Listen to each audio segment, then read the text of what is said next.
श्याम सुंदर श्री यमुने महारानी की जय। श्री गोपाल लाल प्यारे की जय। गौ माता की जय। नमो भगवते तस्मै कृष्णायाद्भुत कर्मणे रूप नाम विभेदेन जगत् क्रीडति यो यत मायावादि करीन्द्रदर्पदलने ना सिंधुराजोद्गत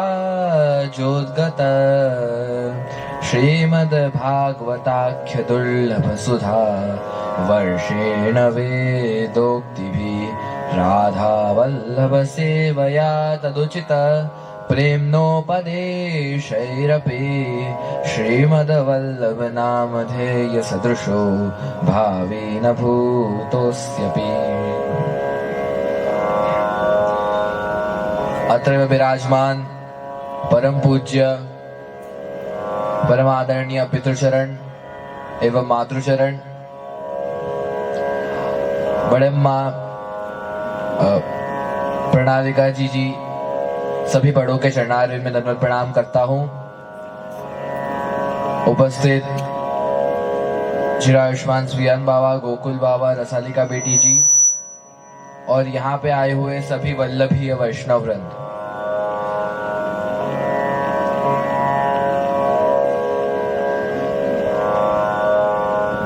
सर्वप्रथम आज के मंगल उत्सव के श्री आचार्य चरण के प्रागट्य उत्सव की आप सभी को खूब खूब बधाई हो, बधाई हो, बधाई हो।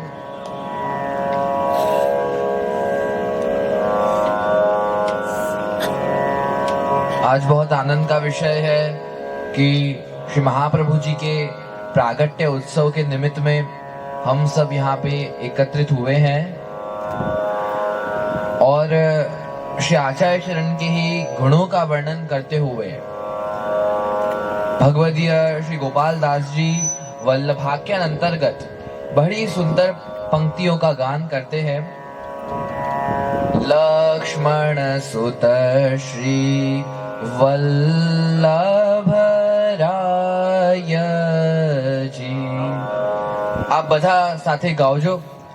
लक्ष्मण सुत श्री वल्लभ राय जी स्मरण करता दुष्कृत्य जाय जी कलिजन तरवा नहीं अवर उपाय जी यज्ञ पुरुष हरिना श्रुति गुण गाय जी।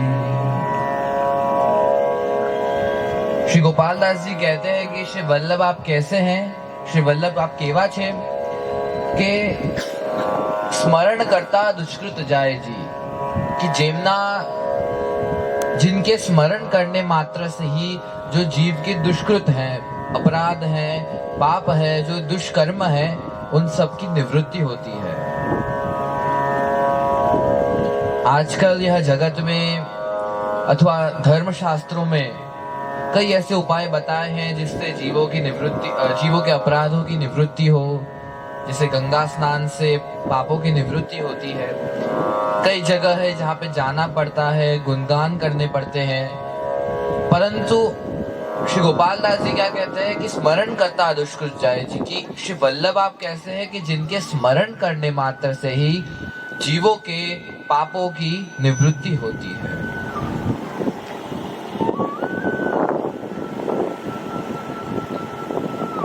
इसलिए यहाँ पे कहते हैं कि स्मरण करता दुष्कृत जाए जी कि आपके स्मरण करने मात्र से ही जो दुष्कृत है, जो दुष्कर्म है, उनसे जीव की निवृत्ति होती है। श्री वल्लभ आप अग्नि स्वरूप हैं और जब जीव श्री वल्लभ का स्मरण करता है तो आप अपने अग्नि स्वरूप से वह जो दोष हैं उन सब से जीवों की निवृत्ति करवाते हैं। जिस प्रकार से घास का कितना भी ऊंचा ढेर हो, उसमें अगर छोटी सी चिंगारी भी लग जाए तो वह घास का ढेर राख बन जाता है। उसी प्रकार से जीव में कितने भी अपराध भरे हों, कितने भी दुष्कर्म हो, अगर वह श्री वल्लभ का स्मरण करता है तो श्री वल्लभ आप अग्नि स्वरूप हैं और आपके स्मरण रूप चिंगारी से ही जो जीव के समस्त अपराध हैं, दुष्कृत्य हैं, उन सब से वह जीव की निवृत्ति हो जाती है। वैष्णवो અહીંયા યાદ અને સ્મરણ આ બંનેઓ શબ્દ માં અંતર છે। પ્રયત્ન કરવાથી જે આવે એને યાદ કહેવાય અને પ્રયત્ન કરવા છતાં પણ જે જાય નહીં એને સ્મરણ કહેવાય છે। અને અહીંયા ગોપાલદાસજી કહે છે કે સ્મરણ કરતા દુષ્કૃત જાય છે, कि श्री वल्लभ के स्मरण करने मात्र से ही वह जीव के जो दुष्कर्म है उससे वह जीव की निवृत्ति होती है।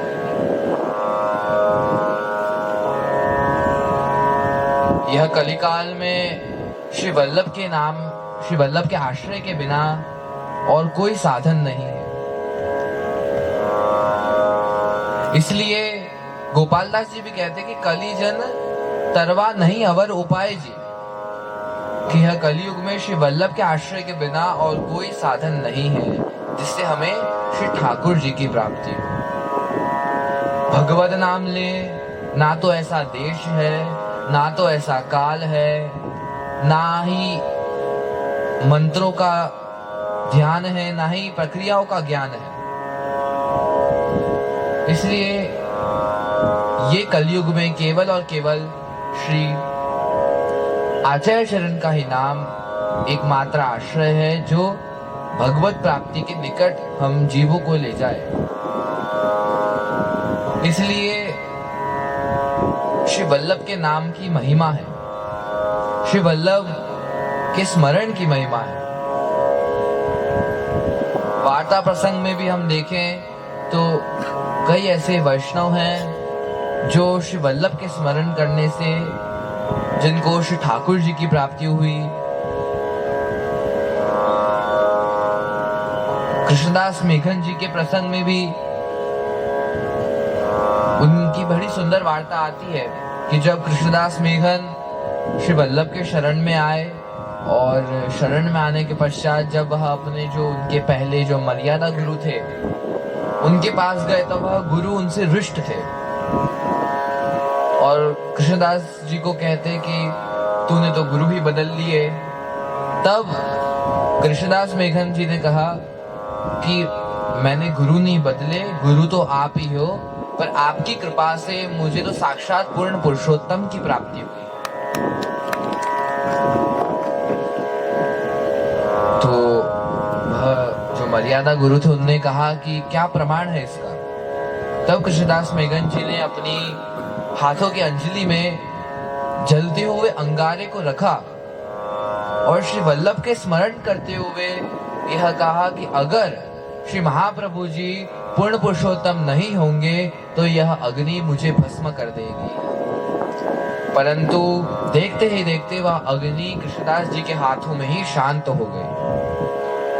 तो वैष्णव ऐसे समर्थ गुरु, ऐसे स्वामी की हमें प्राप्ति हुई है और अगर ऐसे गुरु के प्राप्ति होने के पश्चात अगर हम श्री वल्लभ के आश्रय में ना रह सकें तो हमसे बड़ा दुर्भागी जीव और कोई नहीं। जिस प्रकार से अगर घर में पारसमणि हो और वह पारसमणि को छोड़कर हम जगत के दूसरे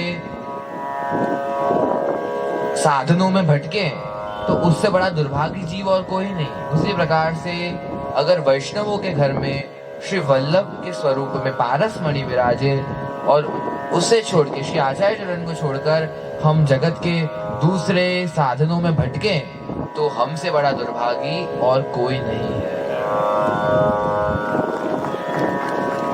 इसलिए गोपालदास जी कहते हैं कि स्मरण करता दुष्कृत जाए जी, कि श्री वल्लभ के स्मरण करने मात्र से ही हम जीवों के दुष्कृत्यों की निवृत्ति होती है।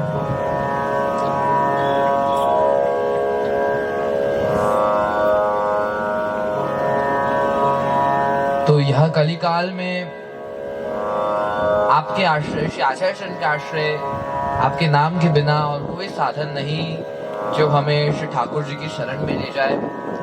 इसलिए सूरदास जी भी क्या कहते हैं कि साधन और नहीं या कली में जासु होत निवेरो, कि यह कली काल में और कोई साधन नहीं है जिससे हमें श्री ठाकुर जी की प्राप्ति हो। आप सभी को वह प्रसंग स्मरण होगा जब सूरदास जी अपने अंतिम समय में चंद सरोवर पे, जब आप वहां पे थे और वैष्णवों ने पूछा कि सूरदास जी, आपने श्री ठाकुर जी की लीला का वर्णन करते हुए 1.25 लाख पदों का गान किया, पर आपने अपने गुरु की गुणानुवाद नहीं किए। तब सूरदास जी कहते हैं कि न्यारो हो तो न्यारो देख दो, श्याम सो ही वल्लभ, वल्लभ सो ही श्याम, कि मैंने तो अपने गुरु के ही गुणानुवाद गाए हैं। और फिर आप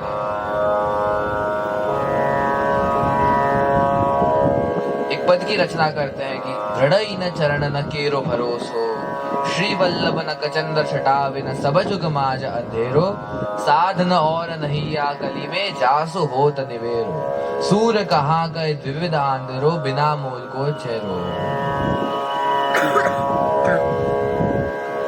केवल और केवल दृढ़ न चरण न केरो भरोसो, कि श्री आचार्य चरण के चरणों में ही हमारी भक्ति रहे। यह आश्रय का पद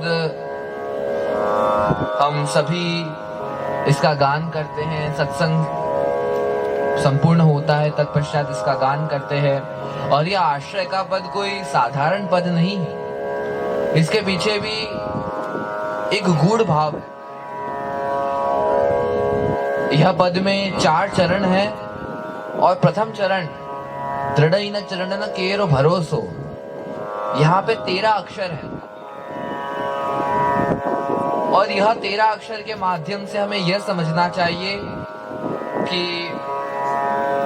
अष्टाक्षर मंत्र एवं पंचाक्षर मंत्र 8 और 5 13, तो जो अष्टाक्षर मंत्र और पंचाक्षर मंत्र के जो फल हैं उसकी हमें प्राप्ति होती है जब हम यह प्रथम चरण का गान करते हैं कि दृढ़ न चरण न केरो भरोसो। द्वितीय चरण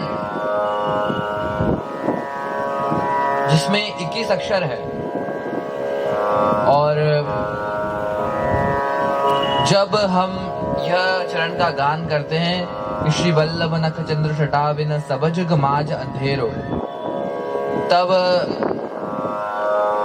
जो 10 प्रकार के जीव हैं उनकी जो 11 प्रकार की इंद्रियां हैं वह इंद्रियों का श्री ठाकुर जी में निग्रह होता है।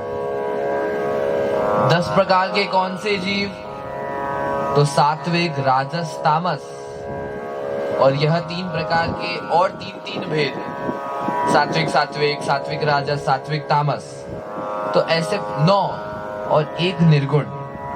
तो ऐसे जो 10 प्रकार के जीव हैं उनकी जो 11 प्रकार की इंद्रियां हैं वह श्री ठाकुर जी के स्वरूप में निग्रह होती है जब जीव यह पंक्ति का गान करता है।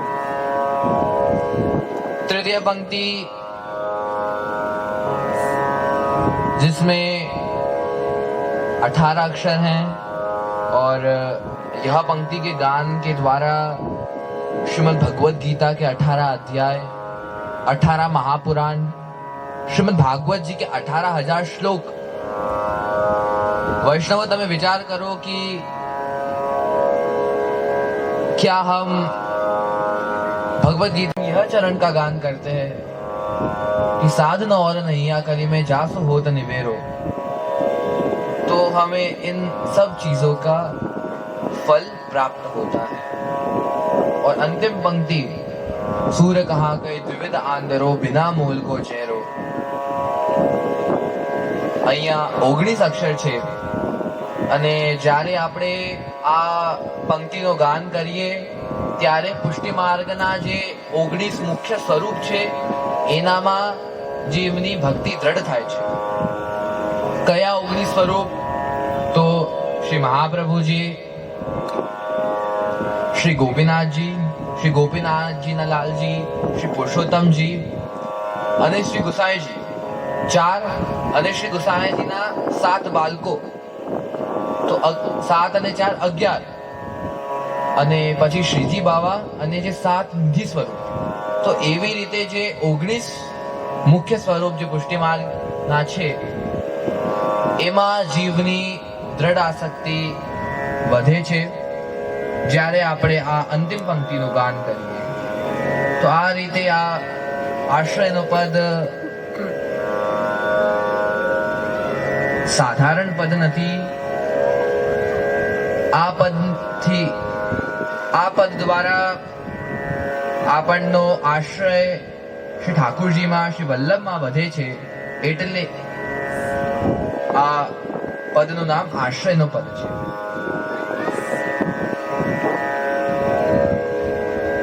तो वैष्णवो, साधन और नहीं या कली में कि यह कलिकाल में और कोई साधन नहीं जिससे हमें श्री ठाकुर जी की प्राप्ति हो, इसलिए केवल और केवल श्री वल्लभ का ही स्मरण करना चाहिए. और गोपाल दास जी आगे कहते हैं कि यज्ञ पुरुष हरि ना श्रुति गुण गाए. यज्ञ पुरुष, यहाँ पे यज्ञ पुरुष अर्थात कौन? तो जिनके वंश में श्री महाप्रभु जी का प्रागट्य हुआ, ऐसे श्री यज्ञ नारायण भट्ट जी, जिनका नियम था वह हर साल एक सौम्य यज्ञ करते, और एक समय यज्ञ में जब वह आहुति दे रहे थे तब यज्ञ कुंड से साक्षात श्री ठाकुर जी प्रकट हुए और प्रभु ने आज्ञा करी कि जब आपके कुल में 100 सौम्य यज्ञ संपूर्ण होंगे तब धर्म की रक्षा करने के लिए मैं आपके वहां पे प्रागट्य लूंगा. तो भगवत आज्ञा के पश्चात यज्ञ नारायण भट्ट जी ने 31 सौम्य यज्ञ किए, और आप स्वयं वेद स्वरूप थे. आपके चरित्र में आता है कि आपने एक पाड़ा बुल के मुख से वेदों के मंत्रों का उच्चारण करवाया. तो ऐसे श्री यज्ञनारायण भट्ट जी जो वेद स्वरूप हैं, और उनने 31 सौम्य यज्ञ किए. उनके वंश परंपरा में उनके पुत्र श्री गंगाधर भट्ट जी जो शिव जी का स्वरूप है, और उनके चरित्र में आता है कि उनने अपनी जटा खोलकर गंगा जी को प्रकट किया, और उनने 27 सौम्य यज्ञ किए. एमना वंश परंपरा में एमना पुत्र श्री गणपति भट्टजी जे गणेश जी ना रूप छे, અને એમના ચરિત્રમાં આવે છે કે એમને એક યોજન વિસ્તારમાં 4 કલાક સુધી સ્વર્ણ મુદ્રાઓની વર્ષા કરવાઈ. તો એવા શ્રી ગણપતિ ભટ્ટજી જેમને 32 सौम्य यज्ञ કર્યા. उनके वंश में श्री बालम भट्ट जी जो सूर्य का स्वरूप है, और आपने मध्यरात्रि में सूर्य के दर्शन करवाए, जिनने 5 सौम्य यज्ञ किए. और फिर उनके पुत्र श्री लक्ष्मण भट्ट जी जो स्वयं श्री वसुदेव जी का स्वरूप है. हम सब ने श्री ठाकुर जी के प्रागट्य की कथा श्रवण की है कि जब श्री ठाकुर जी का प्रागट्य कारागृह में हुआ, वसुदेव जी के वहां हुआ, और प्रागट्य होते ही आप गोकुल पधारे, तो वसुदेव जी के मन में यह ताप था कि मैं बाल लीला का दर्शन नहीं कर पाया. तो श्री बाल लीला के सुख की प्राप्ति करने के लिए वह श्री लक्ष्मण भट्ट जी के रूप में अवतरित हुए, और उनके वहां पे संवत 1535 एकादशी की रात्रि को चंपारण वन में अग्निकुंड में श्री महाप्रभु जी का प्रागट्य हुआ. बोलो श्री वल्लभाधीश. वल्लभाधीश की जय। તો વૈષ્ણવો, આપણે બધા ખૂબ જ ભાગ્યશાળી છે